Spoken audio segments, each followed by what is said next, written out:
is. Now, it is also this way for you. This is the power that you have. You asked us, what are we? Who are we? Well, we will tell you, you are the creators of everything in your environment in every moment. And every thought that you think is creative in nature.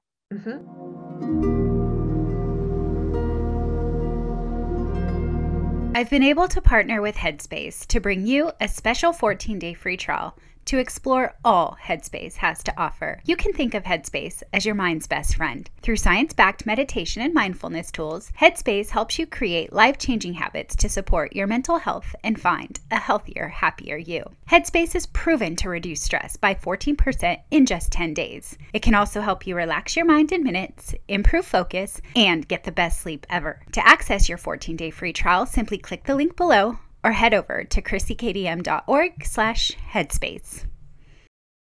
I'd like to welcome a very special guest. Well, probably more than one, but we'll start with Anjie Hipple. Welcome, Anjie, to the show. How are you today?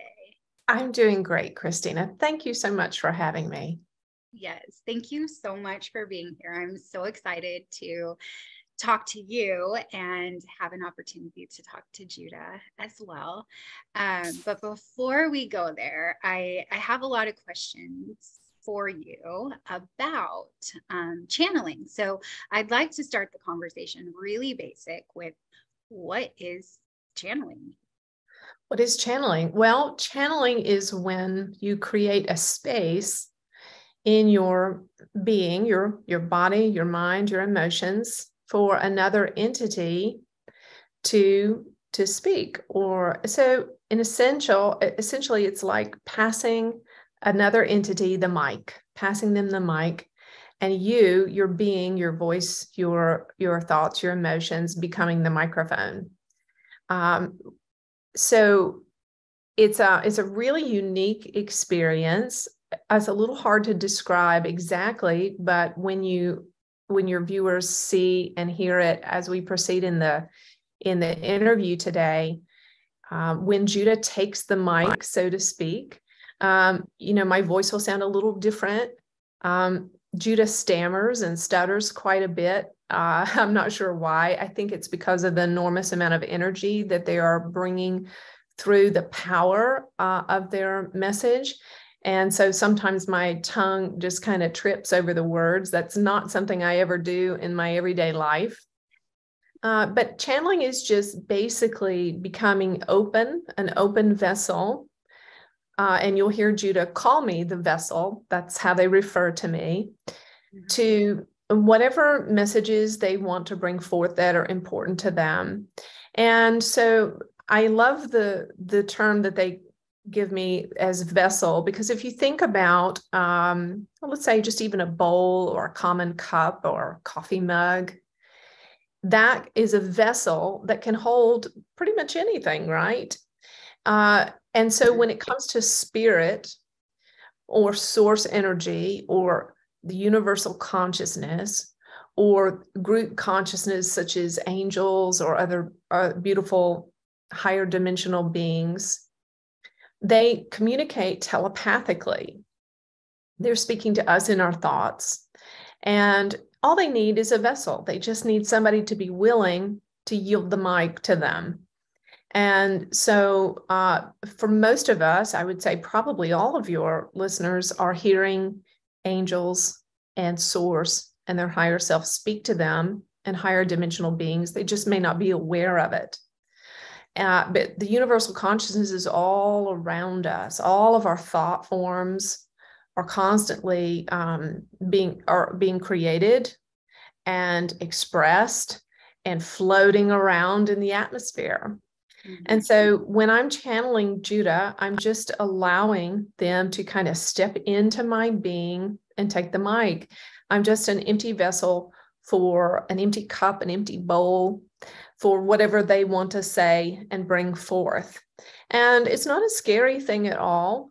If you're a loving person, if you're a person who cares about peace and kindness and about bringing more love and high consciousness to the earth, then you're going to attract beings like Judah and other angels that are also of high consciousness. And so I really don't feel any fear at all. I trust them implicitly. They've never broken my trust or harmed me or disregarded me or disrespected me in any way.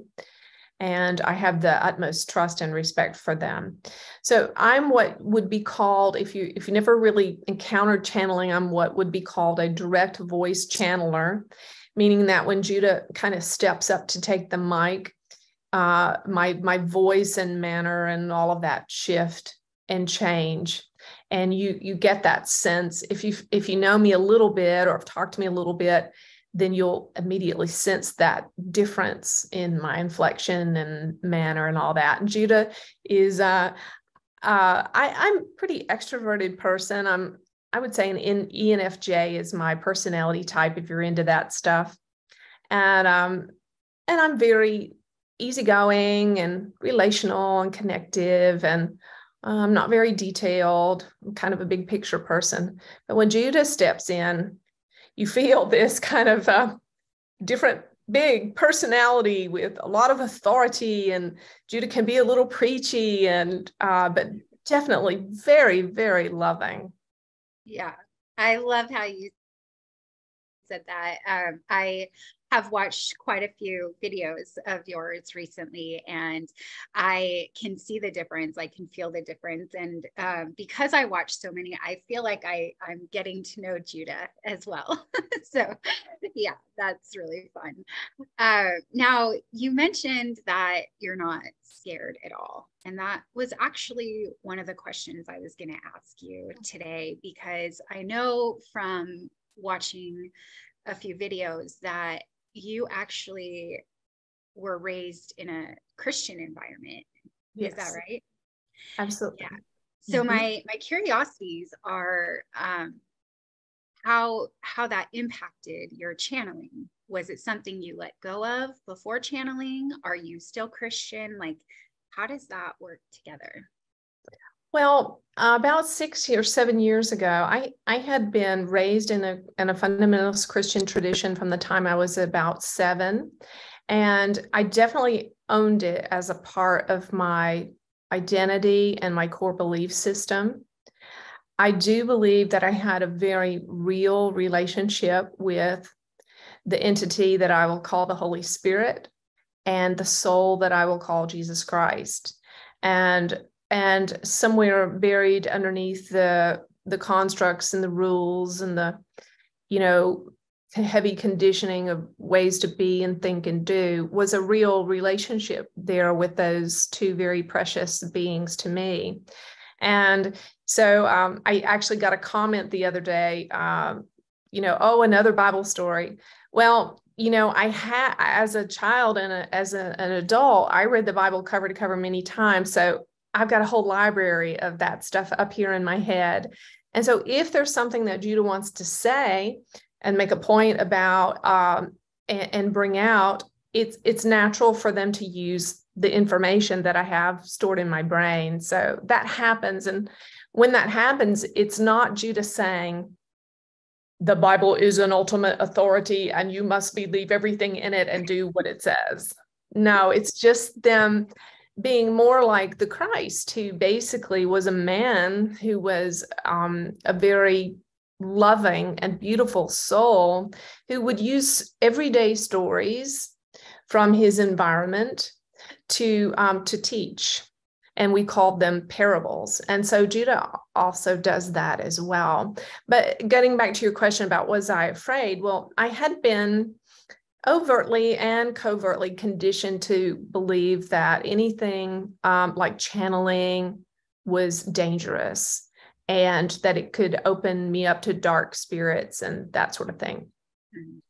And I taught to be afraid of those kinds of things for sure. But I have not had any off-putting experiences at all since I began channeling.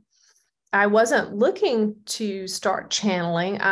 At the time that Judah came into my life, both my husband and I had left the Christian faith some years ago, and was in the process of sifting and sorting out the baby from the dirty bathwater and deciding, okay, what parts of my understanding of God and spirituality and myself and life do I want to keep from what I was told, and what do I want to discard? And so I had been in that process for several years, and somewhere in that process, I had begun to listen to enlightened beings outside of just Jesus's teachings, like the teachings of the Buddha and Lao Tzu and other enlightened beings like Eckhart Tolle and Gary and Linda Zukov and people like that. So I had also begun to listen to channelers. My husband had been into that. My new husband had been into that for many years before I came along. I thought it was really weird, but it just seemed bizarre to me. And of course, because of my conditioning, it was a little scary. But, with the very first ones that he introduced me to, there was something in their message that was profound. It was meaningful for me. It was applicable to my life, to my everyday life. It seemed to set me free from some troublesome things that I was struggling with. I found some answers there that I hadn't found in my religious tradition or in self-help and psychology books or with therapists. So I started really opening up to channelers because of that. So at the time that I started channeling, like I said, I wasn't looking to do it, but I had been listening to a lot of channeling for some years at that point. Mm-hmm. And so the first time Judah spoke through me, it felt like, oh, is this what I feel like I'm in my skin now.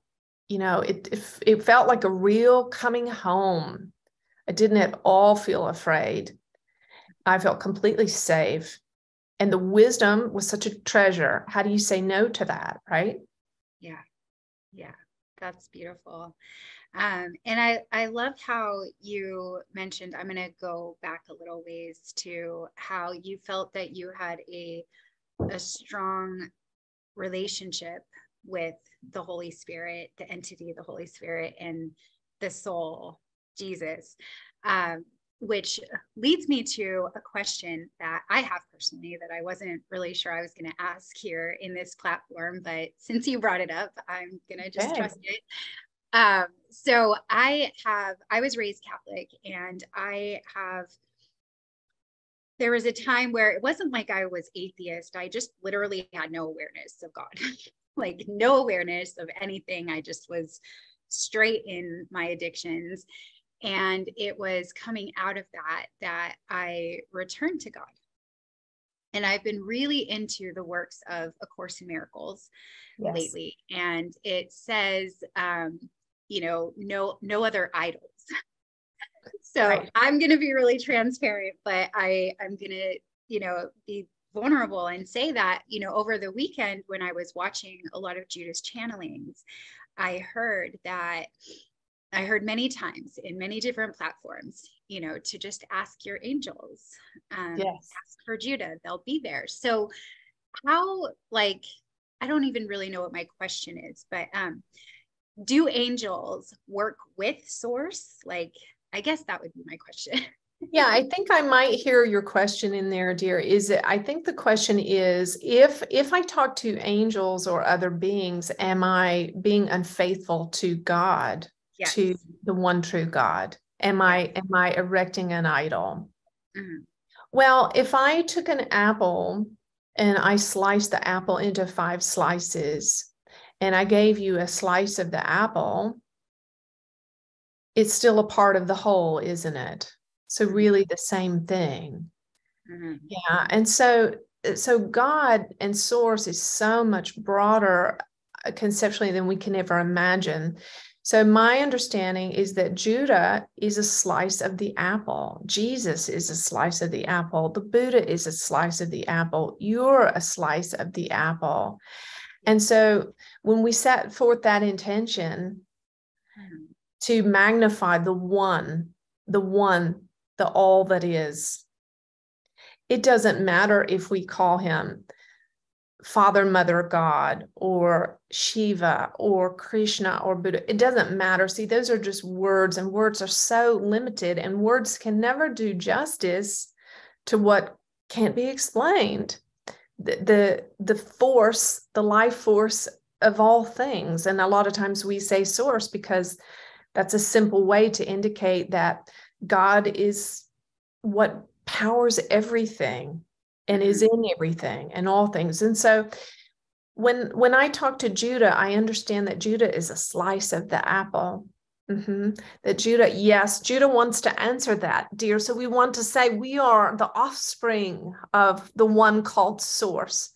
We are the offspring of the one called source, and the offspring has the same DNA, the same eyes, the same mouth, the same nose, the same ears, the same mannerisms, you see, just like a little child that follows his father around the house and picks up his tools and puts on his shoes and so on, you see. So we are an expression of all that is. We have the same cells, we have the same life force energy. And so you're not in any way betraying source when you call on our name. And we do not feel betrayed if you call on another's name that is another slice of the apple. You see, we are not like humans. We are not competitive. We don't struggle. We love and prefer and defer to one another because we see each other as whole. Would you cut off your finger, my dear? Of course you would not. Would you extract one of your organs? Of course you would not. You consider your body to operate as one whole, don't you? And so we also, all of source, energy, spirit, Christ, Buddha, Judah, Michael, Raphael, all of us are parts, like organs, bits of the one, the all that is. And so if something looks like love, smells like love, acts like love, if one exudes a life force energy that draws you in and makes you feel whole, complete, accepted, loved, you know because of that witness in your being that you are experiencing God. No matter what the form of it is, you see, you understand that it is God, that it is part of the whole. We hope this answers your question, my dear. Yes, thank you. Thank you so much for that. That was so beautiful. So I want to just tack one other thing onto that question. So it is a fear. I feel that also, my dear, at times it is a fear that comes from our conditioning. And so one of the things that Judah shared with me early on is that, to be a believer means that you have a whole system of beliefs that guide you. But when you're experiencing something, you don't need to believe in it. I don't need to believe in an apple if I'm taking a bite of it. Right. I just want to experience it. Yeah. I don't need to know everything about how it came to be or what's inside of it, or I don't need to know all that. I just eat it and enjoy it. And so part of what Judah is about is helping people have their own unique experience with source energy or with God. And so to do that, one of the keys to letting that happen, allowing it, is to drop all the stuff that we think we know about God. Everything that everybody told us, even what I tell you, you can drop all that. You don't even need that once God shows up in the room with you and you are experiencing it and you're feeling the energy of God running through your body and the presence of God, then you don't need the belief system. And even atheists, they have a belief system. They believe that God doesn't exist. So Judah's taught me that to be agnostic is a better place to begin, because the word agnostic means I don't know. It means to not know. Ag means not, Gnostic means no. And so when you come to God with this sweetness of I don't know, that's where you really, it's just like a little baby. Babies come into the world, they don't know anything. What do they know? Nothing. But they don't worry about that. They're not freaked out about it. They're not like, oh my God, I have so much to learn and I only have 80 years to do it. I better get busy. No, they just lie in their mother's arms and they let mama rock them and they just drink mama's milk and they just look in mama's eyes and drink mama's milk. Mm-hmm. And that's how we want to be with God. We just want to drink God in. We want to drink in the experience of God's presence. And we don't need to know anything. We don't have to figure it out. Yeah, I love that. That was so relieving to me when I learned that I don't have to figure it all out on my own. And I think it's chapter 4 in the big book. So I'm a recovered alcoholic addict. And it was chapter 4, We Agnostics, that helped me return to using the word God. Yeah. And I will say, I spent many, many years in Al-Anon. I had a very precious loved one that was and is an alcoholic. And I have to give 12-step credit because 12-step was the place where I found the courage to let go of all that I thought I knew about God. And when I first came into the rooms of 12-step, I thought, oh, these poor people, because I had so much of this religious training and I thought I knew all about God, Mm-hmm. And I remember one of the first meetings I was in, a woman calling God she, and that just drove me nuts, But now I love to call God she because just to mess people up, because really God is genderless. God is perfectly male and perfectly female. I mean, God is the perfect combination of both of those things. But sometimes I think it helps us to say she sometimes just so we can get out of our head, the images we have of. And going back to what you said, I love that you mentioned A Course in Miracles. If there's anybody listening who is becoming open to rethink what they've been taught by their religion, I would highly recommend A Course in Miracles, and I would highly recommend Conversations with God with Neale Donald Walsch. I really don't think I could have made the transition out of Christianity and into the freedom that I have now without those two things. Those two things really helped me to settle a lot of my fearful parts and let go of the things that really weren't serving me well. And that really, truly, from my understanding now, just weren't aligned with the bigness of what God is. Yeah.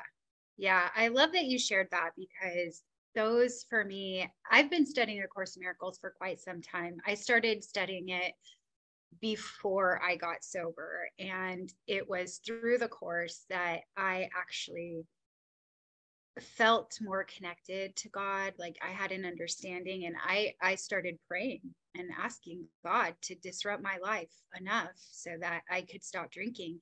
And my prayer was answered. Absolutely. So yeah. And Conversations with God is another great book in to help with that understanding. I'd love to circle back to I don't know if it's circling back or where we're actually at right now, because I'm just so present with you. But so when you say, like, I know that you channel other beings as well. Is that correct? Yes. Mm-hmm. Can you give us a little bit about, who they are? Are they angels? Are they, can you tell us about everyone you let take the mic? Yeah, absolutely. So we have a really cool little crew over here. So we kind of tease and laugh and we say that Judah is like the Oprah of the cosmos. And, Judah began opening the door to all kinds of guests on this cosmic Oprah show that Judah does. And so these guests would start popping in, and, it's the reason we tease and say it's like Oprah because if you ever get a phone call from Oprah, your life just totally is going to be turned upside down. You're never going to be the same. And then when she starts introducing you to her friends, that every single one of them is also going to be a total game changer for you.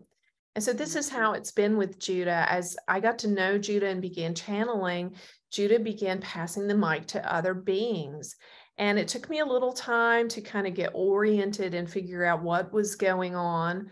And we were introduced to quite a few different beings. I think it's, in my imagination, it's kind of like, you know, the word gets out, you know, when you're a teenager and you throw a party and you only invite like 1 or 2 friends, but then people keep knocking on the door because somehow the word's gotten out that you've got a party going on. So they just, before you know it, there's people swinging from the rafters. So it was kind of like that, you know, it's like the word gets out, I guess, in the realm of the spirit. Hey, there's this woman who will give you the mic. And she's throwing a party and there's angels showing up. So let's go. Yeah. And so we've had, I'll tell you a little bit and then I'll circle back to the mediumship part because that's a little different. But we've had Edgar Cayce come through. Wow. We've had Albert Einstein, Joan of Arc. So it's not just angels, but also some dead people that aren't dead. Obviously, they're still, their souls are still out there. Right. And we've also had, at one point, I started channeling an entity called Abby, who is from Sirius B. And she's a water being, kind of like similar to what we would think of as a mermaid. Anyway, I started stumbling into these different beings like her and began to piece together the pieces of the puzzle that I was working with different members of the Galactic Federation.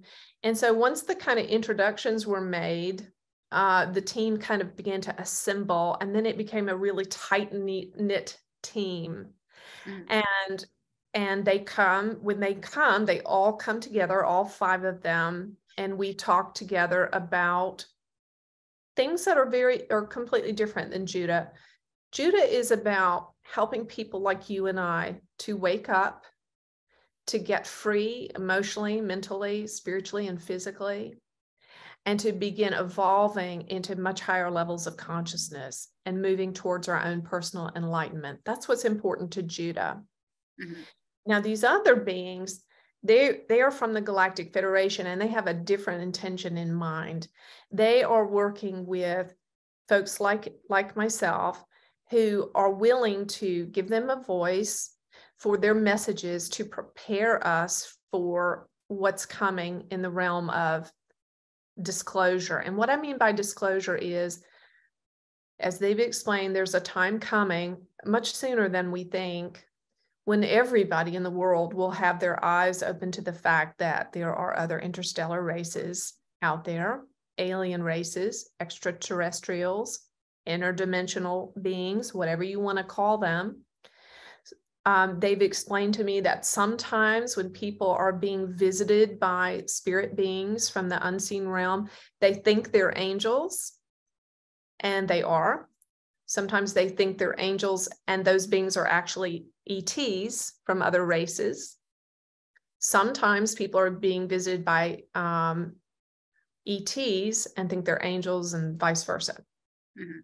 So anyway, they are their mission is really just to ease the transition for us, to help us get over our fears, our misconceptions, our worries about the changes that are going to come, and really prepare us, and really to build bridges of friendship so that we don't really flip out and lose our cool when these things come to light. And another reason that they're talking through people like me, and there's many out there, others out there, is because they haven't found the reception and cooperation that they would like to have from governmental leaders and governmental organizations. And so they're kind of going rogue and working with common everyday people that are more apt to be open to their message. And so we have in the team of the Galactic Federation that we work with, we have Zed, who is a tall gray. We have Judah. I represent Judah within the team. There's Abby from Sirius B. There is the Pleiadian sisters. And there's Lars of Arcturus, who is a commander for he's military like in nature in his post. That must be so awesome to be surrounded all the time, or be aware of being surrounded, right? Because we are all surrounded by angels. Is that true? Absolutely. Yeah. Absolutely. Yeah. So I'm curious about what life is like for you. Are you just, so blissed out by the connections and the information, or do you still make mistakes like humans do? Yeah, absolutely. I mean, I definitely have human limitations, but because their influence is so heavy and so prevalent in my life, it's allowing my own personal level of consciousness to really go up a lot more rapidly, I think, by far than it would without them. And so that gives me a special grace, I think, to grow and process and outgrow some of my own ego issues and that sort of thing. And, before I started channeling, like I said, I listened to channeling, but mainly because I was very sick of my ego. I was sick of the suffering that I was doing in between my two ears. I was sick of the emotional pain, sick of the drama and problems of my codependency and my broken, heart and relationships. I really wanted to get free. I really wanted to get free. That was foremost in my mind. I wanted to stop doing what I was doing to myself, whatever that was. And 12-step had been a great blessing for me in a beginning, and also a lot of self-help and personal development stuff out there. But I hit a ceiling, I hit a brick wall, and it was this. All of those things were pointing to that there was something wrong with me, something broken that needed to be fixed. And so when Judah came along, I began to understand there's nothing broken. We're perfect. You're perfect. You are absolutely perfect. And so there's nothing that needs to be fixed. And you have complete and total abundance in the realms of the higher dimensions. Now, our personalities we have pain in our personality, our emotional mental constructs from the experiences we've had, our addictions, our pain, our traumas, our abuses, our upbringing, our conditioning. But those are all mental constructs. But our soul is bigger than just Anjie and Christina and John and Jane. It's bigger than that. Our soul has lived many lifetimes. Our soul is intimately connected with source and angels and higher beings. Our source has access to all information from the past, present, parallel, future realities. And it's just everything that we need is there in our soul, and our soul is completely connected.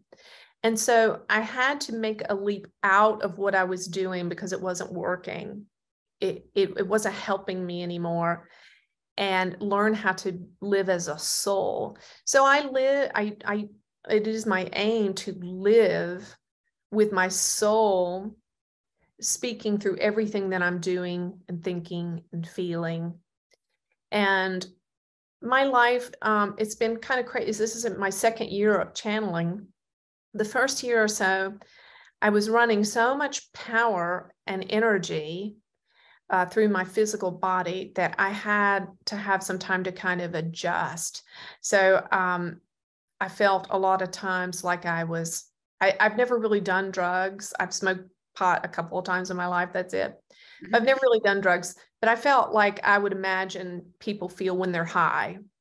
So I was trying to do everyday life like that, sometimes tripping and falling, and I lost my spatial awareness, and I didn't sleep very much because I would have beings talking to me all night long. So it just took a little time to adjust. Now life is feeling a little more normal. Yeah. But I just call on them all the time for everything. They're a profound resource. I mean, why wouldn't I? Yeah. I imagine it having like being like having a life coach 24/7 that Yeah, you can totally trust. exactly. It's tops. Well, I know you have been appearing on podcasts, and I know that you wrote a book with Judah. Yes. In what other ways are you using this gift, or letting this gift be of service to other humans? Sure. Well, I stopped everything, that I was doing in life besides a little laundry and a little bit of cooking. And I just focus on serving through Judah and what Judah has to share and the Federation. And so the first book that I finished was a channeling. It's all first person from Judah about what's on the horizon for us as higher dimensional beings, how we evolve from just being these normal people that we are with our human limitations into being this big, huge soul that we are, expressing itself through our everyday life.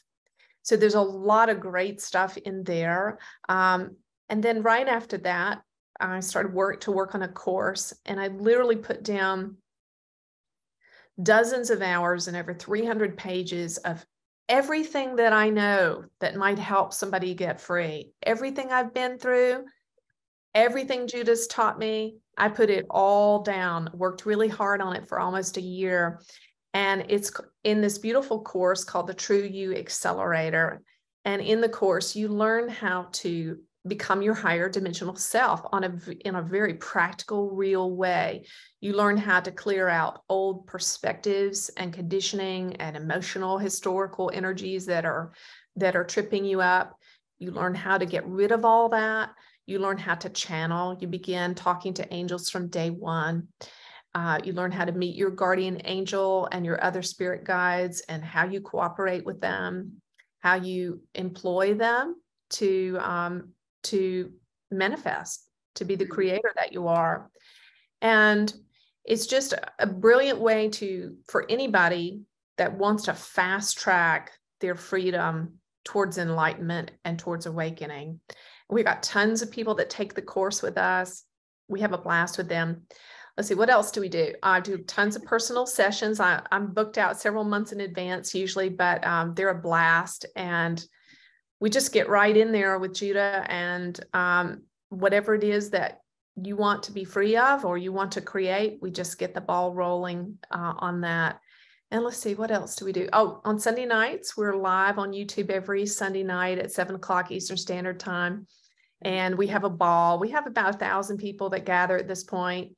And we've got a great YouTube family with hundreds and hundreds of free channels. And, if you don't have a dime to spend, I'm telling you, those free videos, you can be transformed if you plug in and listen to those messages from Judah. I really believe that.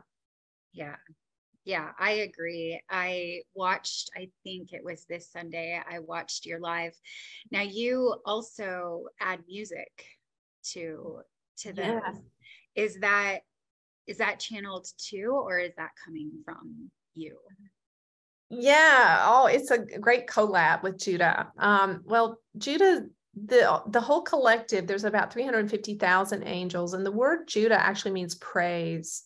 So their whole nature and characteristics, their personality is that they're very creative and musical.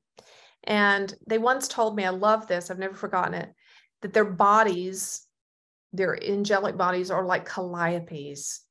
And when the Spirit of God or the breath of God blows through them, their bodies just exude this sound coming out of all of their being. And I'm sure that's why I've always loved music. Before I came into this channeling life, I made 4 records and wrote and released, I don't know, maybe 40 songs or so since my 20s. And so we're just embarking on how we allow Judah to also sing through me and make music. And it's a ball. We have a good time. Yeah, I'm so grateful that you're doing all of these things. When I listened to the music, I closed my eyes and it just felt so powerful.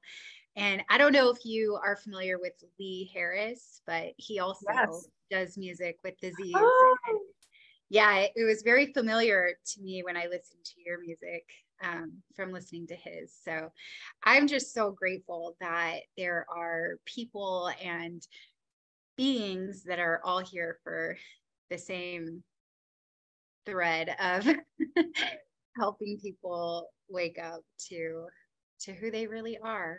So thank you so much. exactly.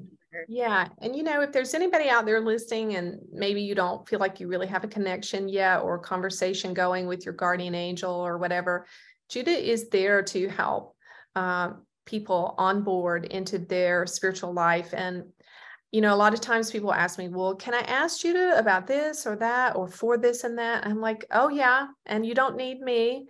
You just speak out from the inner voice of your heart and tell Judah what's on your mind.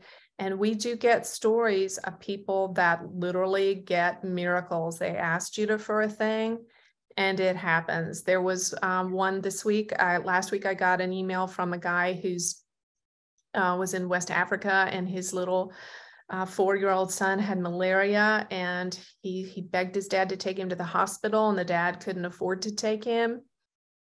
And I can only imagine how heartbreaking that would be. And he said he asked Judah, can you please help my son? And he went off to work.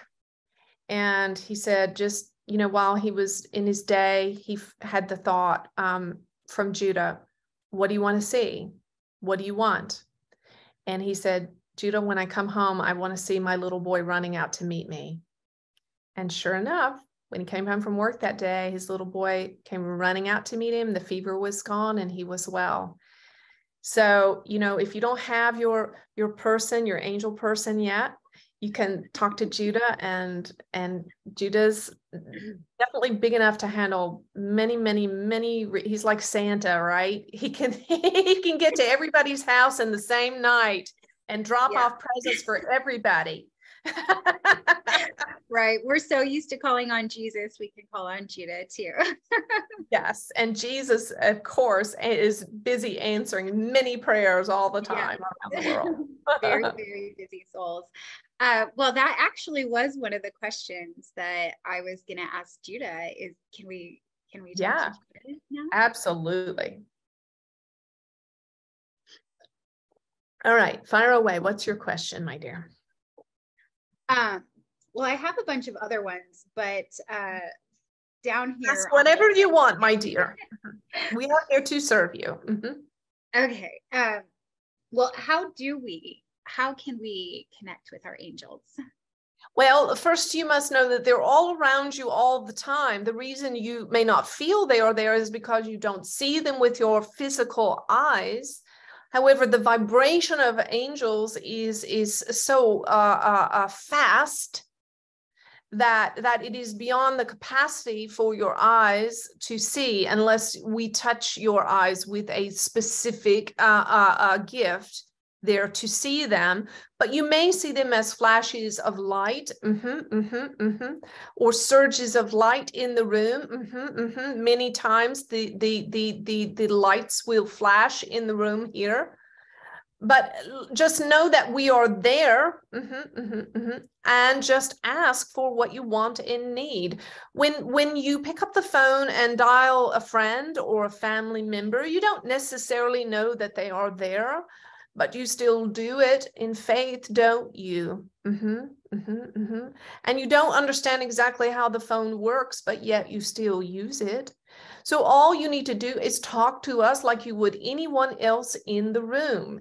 And if that feels awkward for you, send us a text by texting yourself, or sit down with a pad and a pencil and write out what you want to say and ask us to respond, and you will feel prompted in your thoughts. And so understand that angels speak primarily through your thoughts, in your thoughts. It is very simple. And so your mind will tell you, well, that's just your mind, your thoughts, that's not angels. But you will know it is us by the quality of it. You see, it brings you into a state of peace and joy and bliss, and you feel comforted by it. And who cares if it's not angels? If it makes you feel better, what's the harm in that? Would you agree? So Yes. You must simply exhibit a little bit of faith, just like a child who writes out a letter to Santa. And somehow the child knows that Santa is going to answer, or at least has some hope. And you can do that with us as well. As a matter of fact, the whole concept around Santa, Source, and the elves, angels, was inspired by the heavenly reality of Source and angels. So little ones, start making your wishes, please.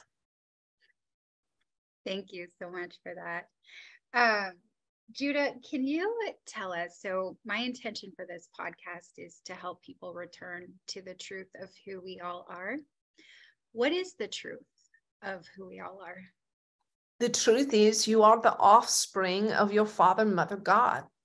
You have the very DNA, the qualities, the traits, the attributes of the infinite one, of Source.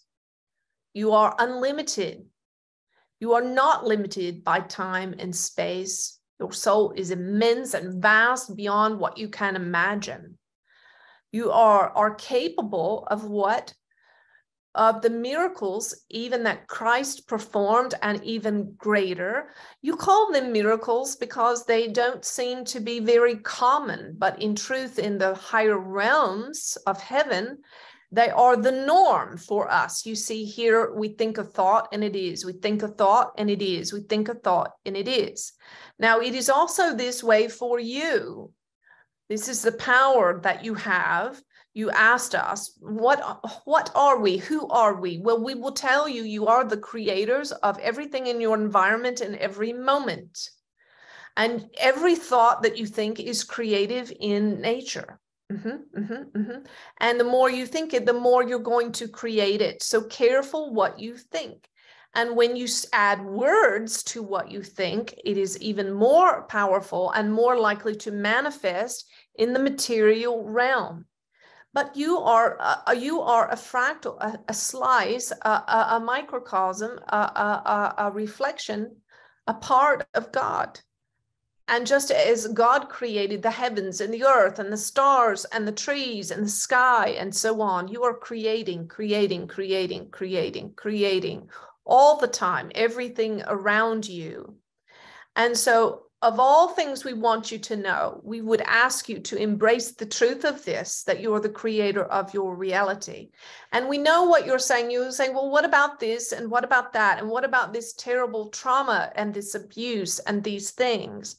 And we understand that. And we will tell you that this vessel understands it as well as anyone out there. She has endured in her childhood and adulthood traumas with a very big T. And so it is not likely that you have a story that would eclipse some of her experiences. But you see, there comes a time as you grow up and mature and you become a son, a daughter of God, as you near the time in which you are to become an inheritor, an heir of all that your Father and Mother God has for you, that you must take responsibility for your power of creation. And as you begin to do that, then all the whys will be answered for you. Then you will begin to understand why your soul allowed this and that, why your soul allowed yourself to be harmed, to embrace a disease or an addiction, or to be traumatized in one way or another.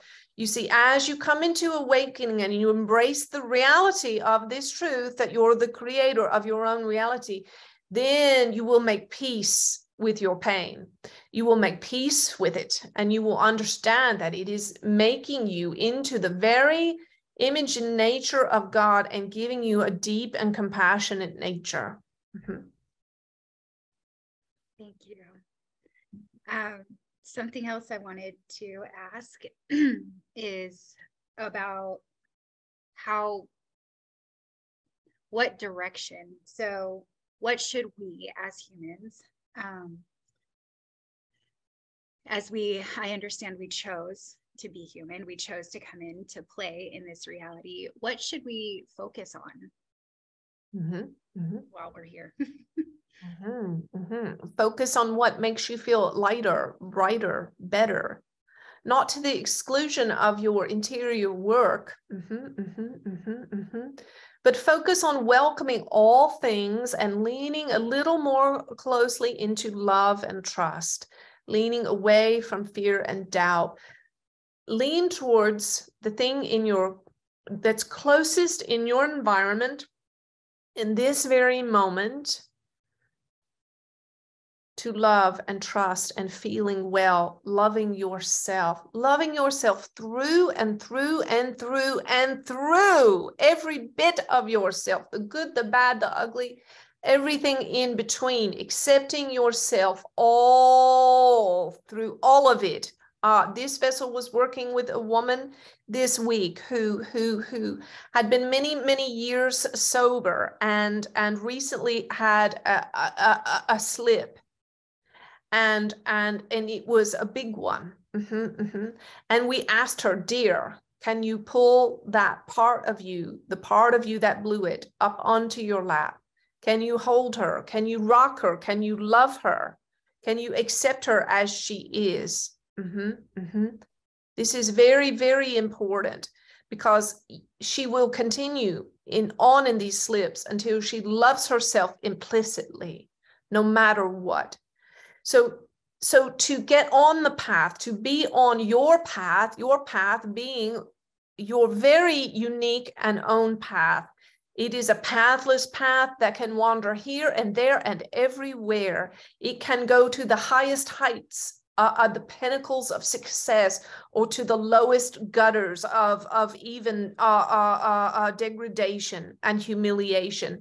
And it doesn't matter where your path takes you, as long as you understand you are absolutely, completely loved and accepted at all times.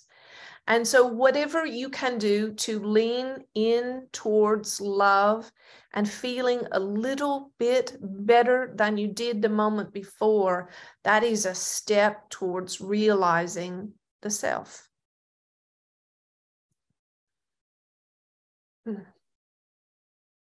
Thank you.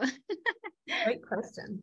I have a couple of more, and you're kind of already answering them as I asked them, like as if you knew what I was going to ask. But this next one is, so we're either in or headed to a recession. There's a ton of suffering on the planet. What messages of truth or hope do you have for us here at this time? Yes.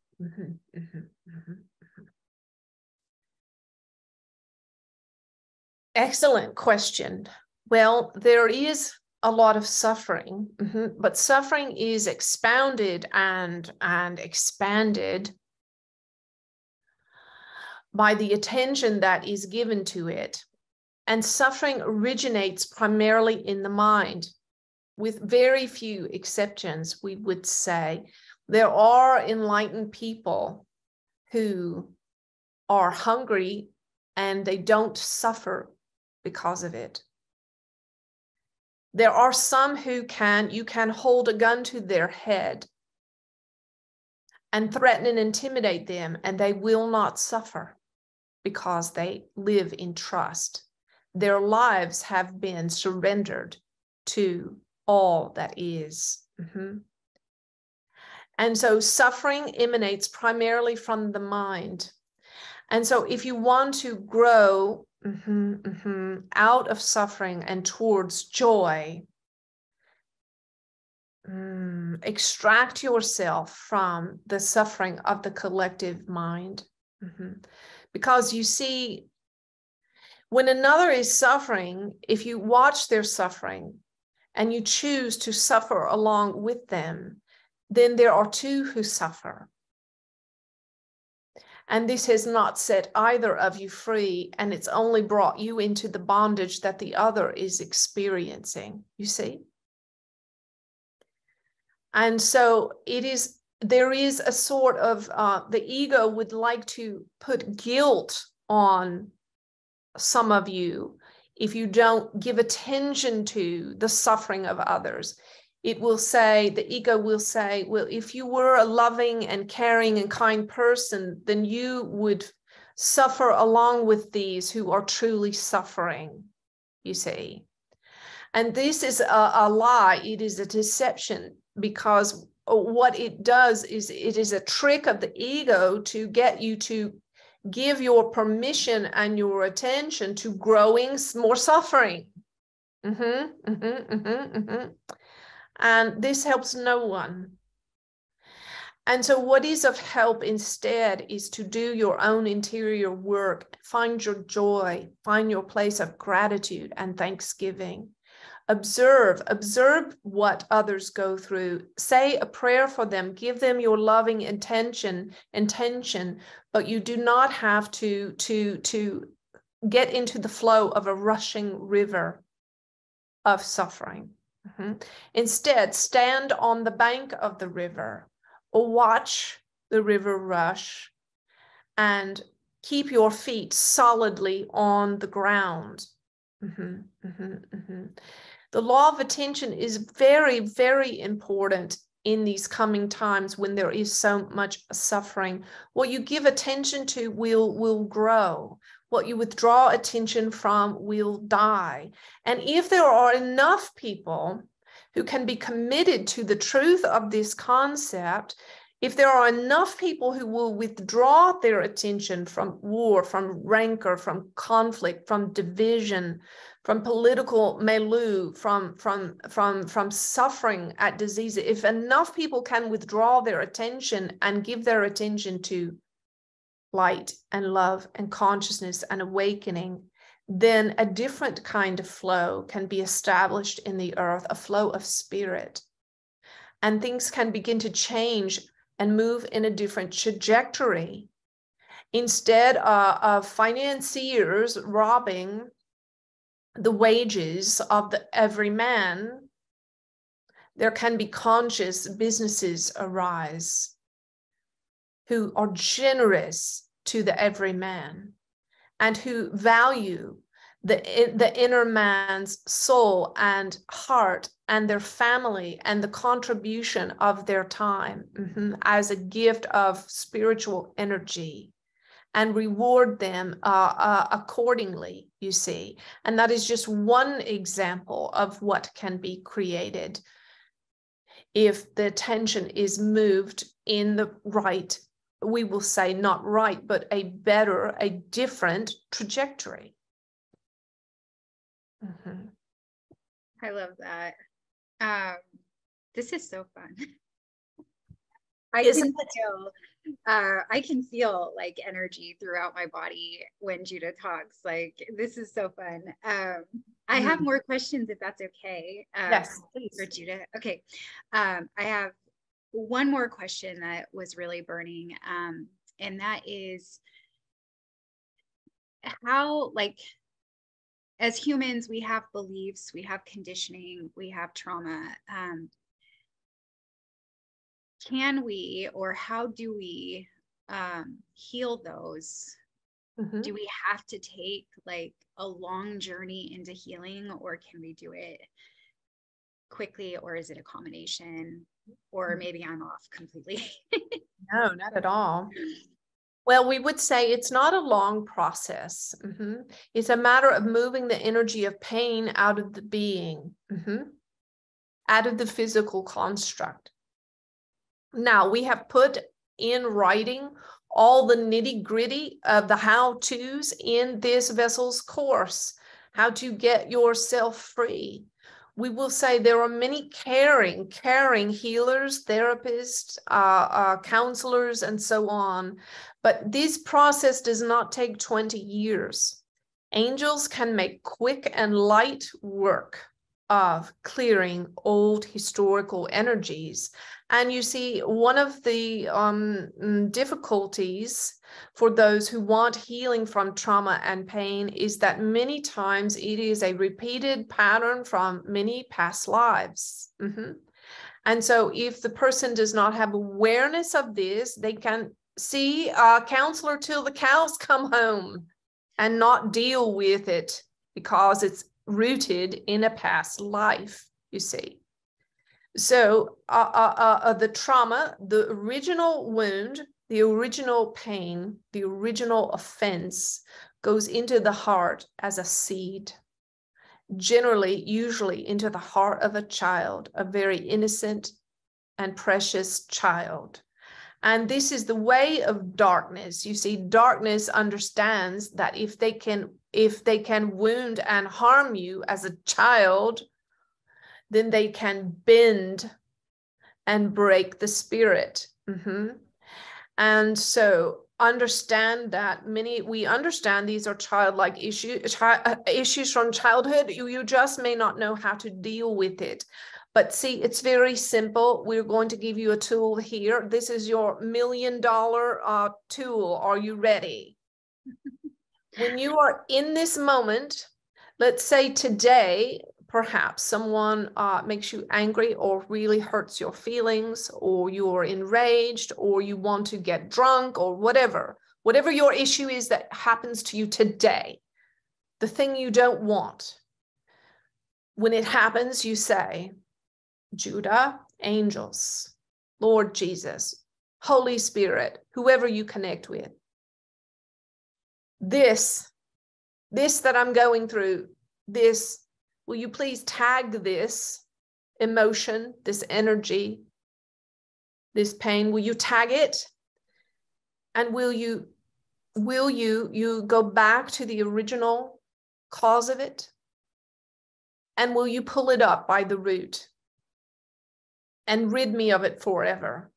You see the issue that and they will. And so the issue in the moment, let's say it's anger, it's the fruit. It's the fruit that has grown from the seed planted so very, very long ago when you were a child, or perhaps in your past lives. So you can pluck the bad fruit off and throw it out, and guess what? There will just be more that will grow right back in its place. True? So what must be eradicated is the seed, the very root of the thing. And the root of the thing for all of you, we would say, is buried somewhere very deeply in your subconscious mind. And the common roots for all people, with very few exceptions, are, I am not enough. I'm not worthy. There's not enough. There is lack. I've blown it. It's too late for me.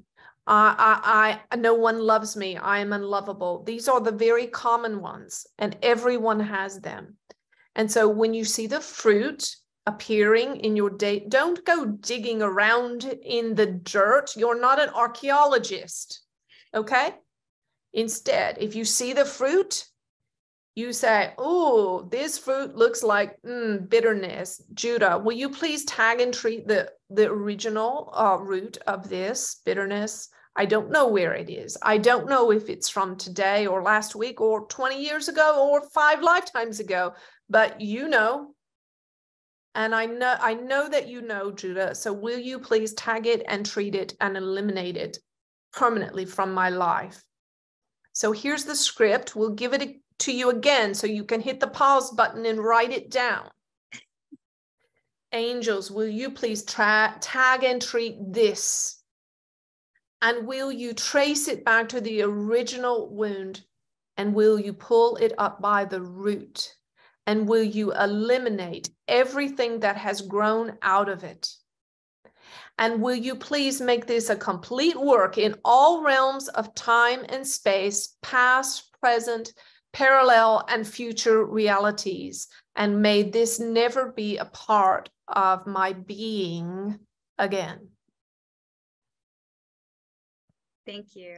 That's very, very helpful. I love how you repeated it. I'll also type it and include it below too. Oh, great. Is there anything else that Judah would like to share with us, me, the listeners, the world? Let's ask.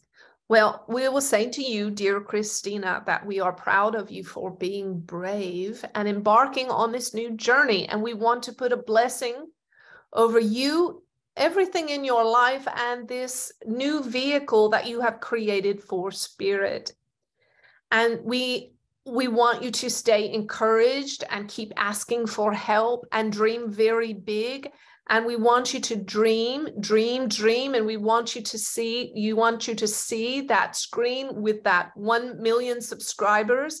And we want you to just stay the course and know that you're going to be blessed because you are following your heart and your passion. And what we want to say is, along the way, dear, you are going to be revolutionized from the inside out. The beauty of you and who you are is going to be revealed.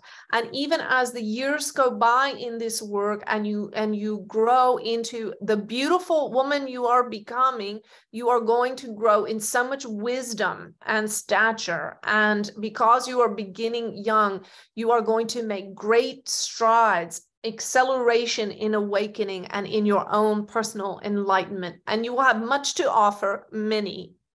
And we just want to bless you. Bless you, dear. That is all. Thank you. I started welling up a bit. That was so sweet. I love that.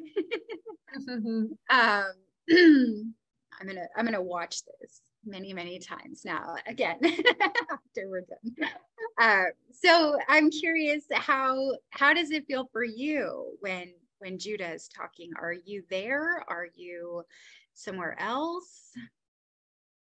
I hear everything. It feels like we're kind of blended together. Maybe an example would be that I'm like the glove and Judah's like the hand inserted in me, the glove, and we're moving together in a cohesive way. It feels like I'm being my best self, and I do hear what's said. I do pretty quickly forget it all because I channel so many hours and there's so much volumes of information. So I do like to go back and watch and listen to the channels from time to time, just to remember my own teaching and be a good student of what Judah's sharing. But it feels very normal and natural. I usually feel really energized afterwards, kind of ramped up. And and that's cool. I appreciate the energy. Yeah. I mean, I feel ramped up, and I wasn't even channeling. I was just listening. No, go ahead. Yeah, I was going to say, and the more people that we get in the room, then the stronger the energy is that comes through. And then I just might be like totally buzzing for hours. It might take me a while to kind of come down, but it's the more people that come, the better it is. Yeah. Now, I remember in one of the episodes that I saw you being interviewed, you had COVID. And once you started channeling, my understanding is that you were completely healed.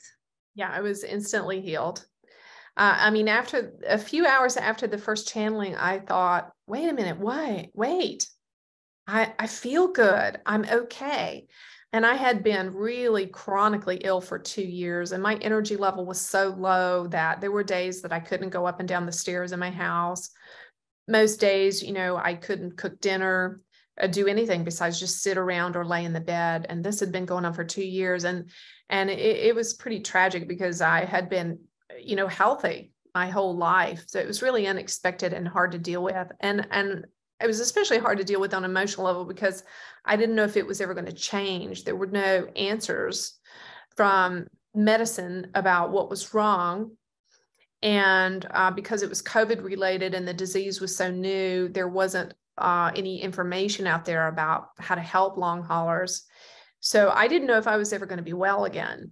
But all of that was a setup really to just keep bringing me to a place of surrender and shedding my ego and my attachment to all my roles as a wife, a mother, my work, my music. I couldn't sing. I didn't have enough breath, and energy to sing. So it was a setup, and now I'm very, very thankful for it. But at the time it was dark. There were days that I didn't want to keep going. Yeah. I do remember hearing you talk about that. And I've had, similar experiences before a breakthrough. There's always some sort of dark night of the soul. Exactly. Do you think it's necessary that we have these dark nights of the soul? I don't think it's required, but I'm just stubborn enough that I had to have it. I was just, and Judah has told me before that it's not required. There are people who can listen to, teachings and stories of people like myself and Eckhart Tolle, or, whoever you feel a connection to, and you can do what's called vicarious learning, which means you listen and look and learn, and you just do what they're doing and following in their paths so that you don't have to suffer. And my youngest daughter, I have 3 kids. She watched my 2 oldest ones do lots of stupid things that normal teenagers do, right? And she just watched them do all that dumb stuff, and she thought, I'm not going to do that. That's vicarious learning, right? So I definitely believe that that's a path. Now, for me, I just, because of my age and the level of conditioning that I had, and the mental attachments I had to my roles, I had to have a pretty firm, shaking down. And I'm thankful. When I went through that dark night of the soul, and that's something, anybody who's listening who goes through that, I would encourage you, hang in there. I think a lot of people maybe end up committing suicide or with other really tragic ends because they don't have access to a podcast like this one, or they just haven't found this information yet. Right. And if they could just have that one shift, of thinking, oh, maybe this is that dark night of the soul. Maybe this is my transformation. Maybe this is the caterpillar dying so that the butterfly can emerge. And, when you're going through it, it's awful. I mean, I went through so much hell. There were days that I wasn't sure I was going to make it. I was tormented mentally, emotionally, physically. And there were moments that the level of hell I was experiencing were not expressible in words to anyone, and no one could have shared it with me. But on the flip side of it, on the other side of it, the levels of bliss that I experience are beyond imagination too. I could never explain to you guys. Some of the experiences that I have are mind-blowing. They're blissful. And so the heaven on the other side of it makes it worth it. So anybody that's going through that, I would say, hang in there. Yes, definitely hang in there. I know in my experience, even having an awareness that it's another undoing or another dark night of the soul, inside of it, it can feel unbearable. It can feel completely alone, and it's hard even when you do know what is happening. Yeah, and I think it helps to know, if you know that the ego doesn't go down easy. It's the mind has ruled our being for however many years we've been on the earth. Likely there's very few people that live from the heart completely. We've been taught not to. And so when we begin living from the heart, the mind doesn't go down easy. And it really will put up a fight, and the mind is what causes the suffering. It's the mind. And so, but I found for me, I would go through rounds of it really kicking up and digging in its heels and causing a lot of suffering. But every time I would get through an episode of that, on the other side, I'd be freer and lighter. And those episodes will eventually spread further and further apart and be less and less intense. And when they happen again, just know, okay, this is just happening for a little while. My ego is just stirring up a ruckus right now. But in a few days or a few hours or a few weeks, I'm going to be lighter. I'm going to be freer because I'm letting this stuff go. Yeah. When you said on the other side of it, you felt a little more freer. I know in that moment, I felt that. I know exactly what you're talking about. And I wish we could bottle up that freedom and let everyone taste it just for a second to help them keep going. Yes. But it's hard to put into the visceral experience of it is hard to put into words that land for someone to feel it that way.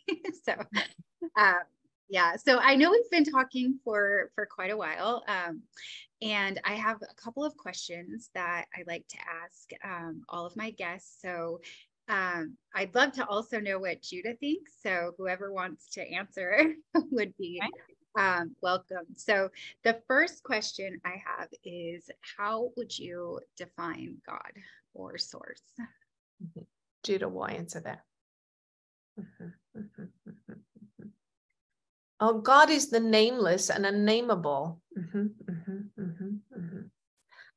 The Jewish faith had it right because they never voiced the word God, you see. There was reverence in it. They simply left a blank space on the page in their writings where the word God would have been written. God is beyond your imagination. God is all that is. Everything that is God. God is you. God is the one in front of you. Everyone you meet is the goddess in drag, said Ram Dass. And so everywhere, look for God, and then you will find God everywhere. And God is in all of these things, but also localized in angels, in archangels, in higher dimensional beings, and in beautiful little ones such as yourself. And God is localized in a baby and in a puppy and in a flower. And the more you show gratitude for all of these myriads of things in which you can see a reflection and a life, a bit of the life force energy of God, the gratitude that you express for each of these things will bring a manifestation of God more and more into your life and your presence. And as you open your heart to God, you will feel God manifest in the molecules of air around your body. Yes. When you said that, you will feel God manifest in the air around your body, I felt like a little breeze around me. Thank you so much. The next question is, what would you say the purpose of life is? The purpose of life is to be what you are and to remember what and who you are, and to fill up the very big shoes of what you set out to be. You see, before you came into this life, you designed.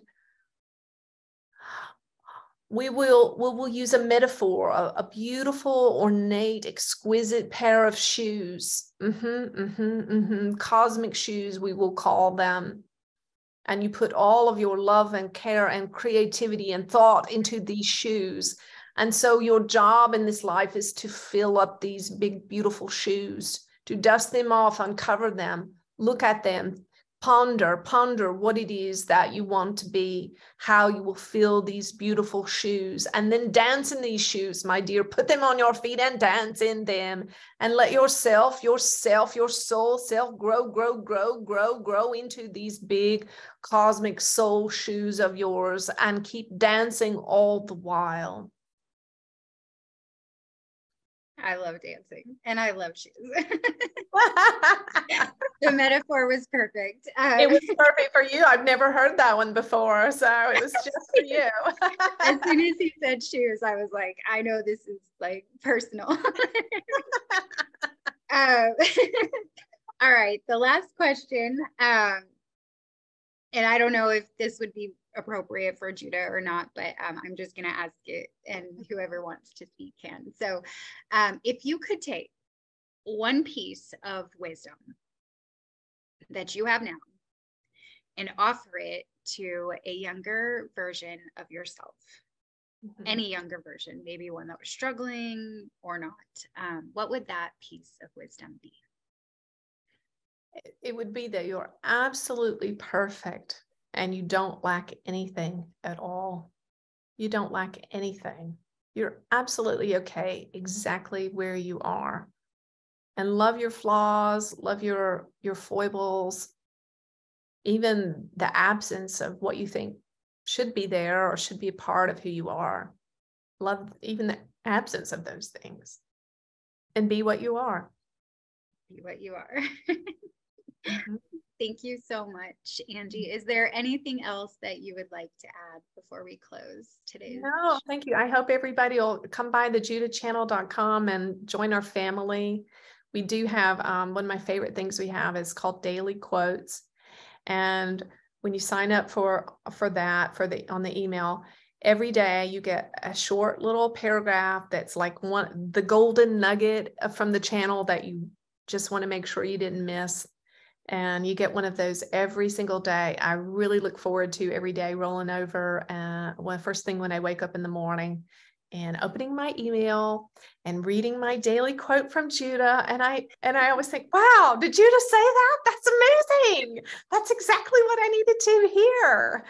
So I think if nothing else, I think everybody will really enjoy that. And it's free. It's a gem. And we love to give those away. Awesome.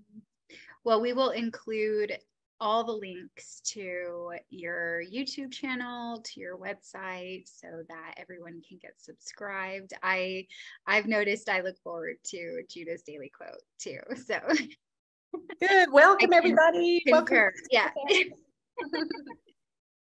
Well, thank you so much. This has been so fun. And I am just so grateful that you're here and Judah's here, and you guys are bringing light and love and wisdom to the world. So thank you, Christina. It's our pleasure. I would like to personally thank you for tuning in to this episode. If you haven't already, please be sure to like this episode, subscribe to my channel, and turn on notifications so that you never miss a beat. And if you really resonated with this content, please share it with all of your friends so that collectively we can expand our consciousness. Have a very blessed week.